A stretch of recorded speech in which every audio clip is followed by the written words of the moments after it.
ಬಿಜಾಪುರಕ್ಕೆ ನಿಲ್ಲದು ಚಿಂತನೆ. ಇದು ಬರೀ ಅಂದ್ರೆ ಸುಟ್ಕೇಸ್ಕೊಂಡು ಹೇಳ್ತಾಳೆ.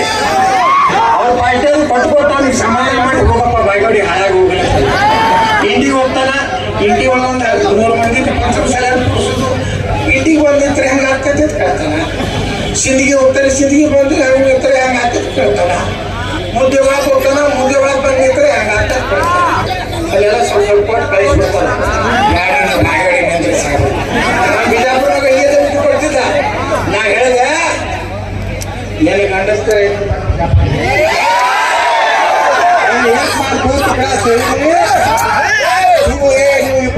ಈಗ ಪಂಚಮ ಸಾಲ ಒಟ್ಟು ಬೆಳಕತ್ತಿದ್ರ ನಿಮ್ದು ದಾಮ್ಯತೆ 3 ತಿಂಗಳಾಗ 2-8 ಕೊಡಿಸ್ರಿ.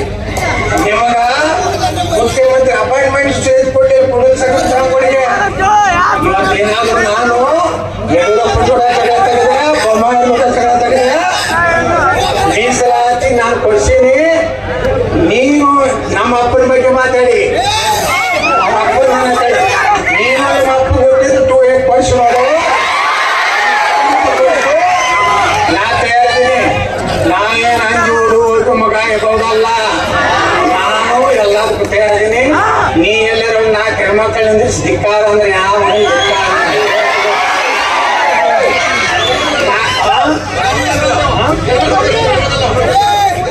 ಹೆಣ್ಮಕ್ಳು ಕಳಿಸಲು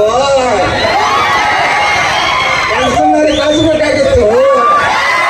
ನಿಮ್ಗೆ ಯೋಗ್ಯತೆ ಇಟ್ಟೈತಿ. ನೀವು ಯಾರಿಗಾರು ಚಿಕ್ಕದಾಡ್ದಂಗೆ ನಂಗೆ ಮುಂದೆ ಚಿಕ್ಕದಾಡ್ದು ನಡೀತಿಲ್ಲ.